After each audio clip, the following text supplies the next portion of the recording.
अद्भुत ज्ञानवान YouTube channel में आपका तहे दिल से स्वागत है। आज की कहानी में कार्तिक मास के स्नान के महत्व को बताया गया है। यदि आपको मेरी कहानी अच्छी लगे तो लाइक एंड शेयर करें और चैनल को सब्सक्राइब करना न भूलें। कार्तिक मास के स्नान की कथा।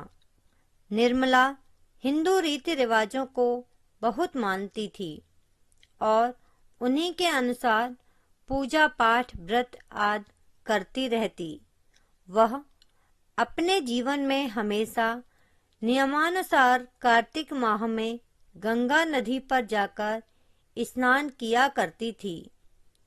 वह अपने बेटे राम और बहू सुधा के साथ रहती थी। सुधा का मन पूजा पाठ में ना लगता था। वह बहुत दुष्ट प्रवृत्ति की थी। आज निर्मला गंगा जी पर 1 माह के लिए कार्तिक मास स्नान करने जा रही थी। उसने अपनी बहू सुधा से व्रत के लिए कुछ मीठा बनाने को कहा, तो सुधा ने उसे जमीन से गोबर की पपड़ी उखाड़कर एक कपड़े में पोटली बांधकर दे दी।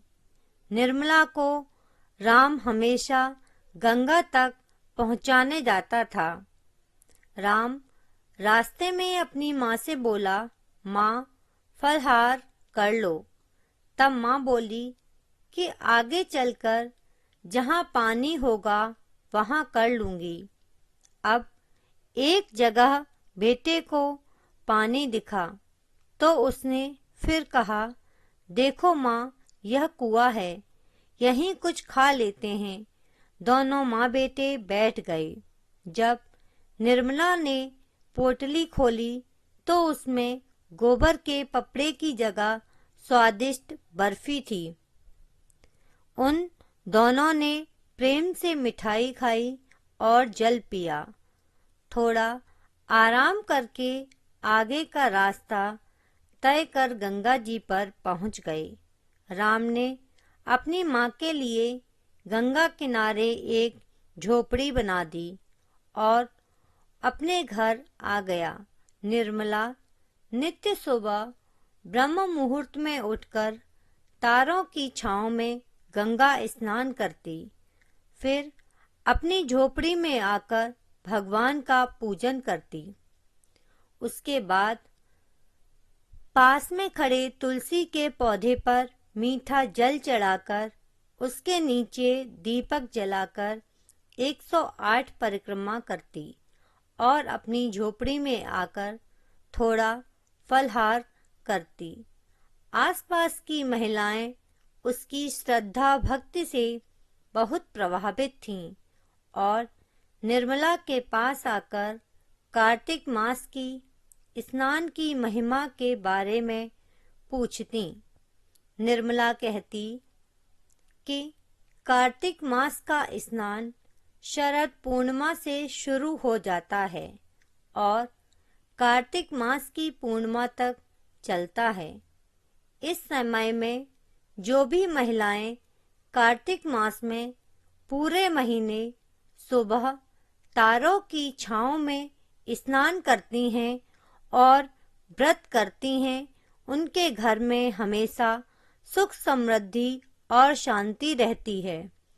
कार्तिक मास के स्नान और व्रत करने से मनुष्य को मरने के उपरांत मोक्ष की प्राप्ति होती है। जो महिलाएं इस व्रत को करती हैं, उनके सभी कष्ट और दुख दूर हो जाते हैं। इतने में दरवाजे पर एक इंसान आया। जब निर्मला ने पूछा, आप कौन हो? तो वह बोला, मैं श्रावण हूँ। तब निर्मला ने उसका स्वागत किया और बोली, आपके आने पर सब भोले बाबा के सोमवार के व्रत करेंगे, कांवड़ चढ़ाएंगे, उनका अभिषेक करेंगे और भगवान अपने भक्तों का कल्याण करेंगे, सबका मंगल होगा। श्रावण जाते समय उससे बोला, तू राज करे, तेरा कल्याण हो।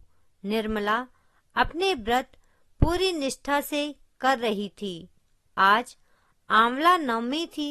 निर्मला जब आंवले के पेड़ के नीचे भगवान विष्णु की विधिवत पूजा कर लौट रही थी तो उसे रास्ते में एक लंगड़ा भिखारी मिला।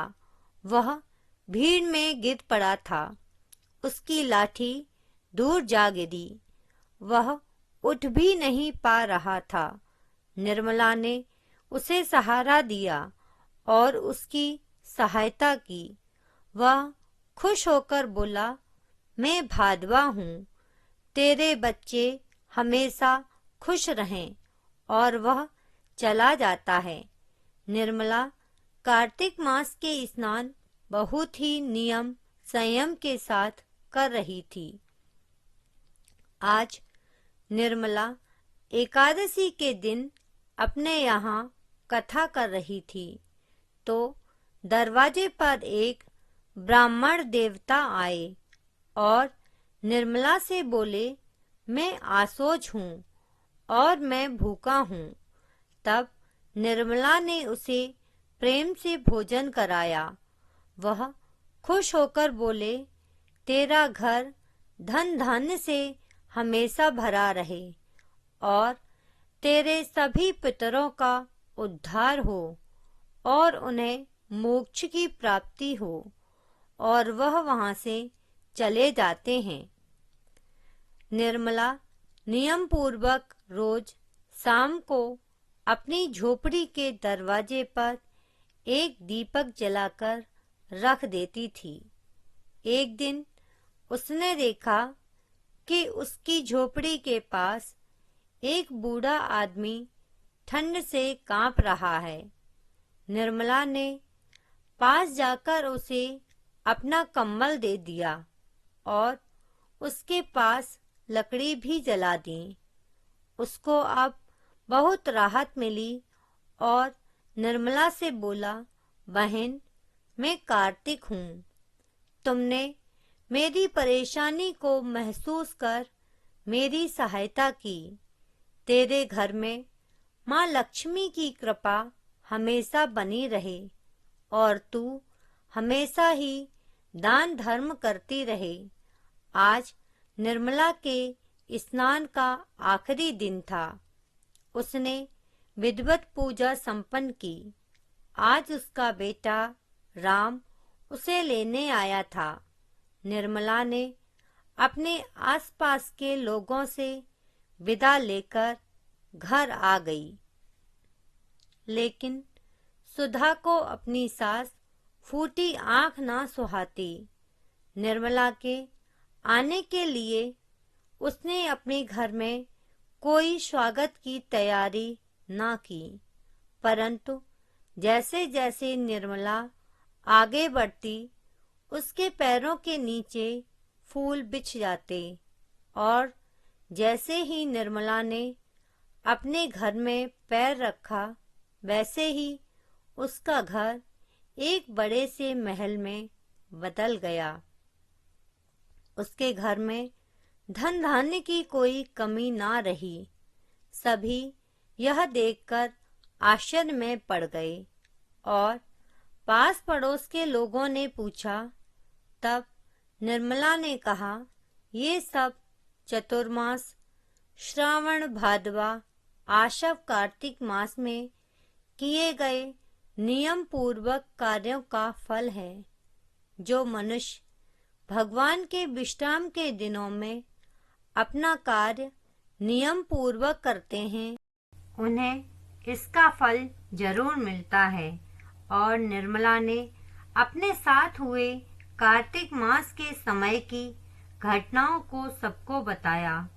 सभी ने कहा, हे कार्तिक भगवान, जैसे आप निर्मला बहन पर प्रसन्न हुए, वैसे ही सब पर प्रसन्न होना और सबका कल्याण करना।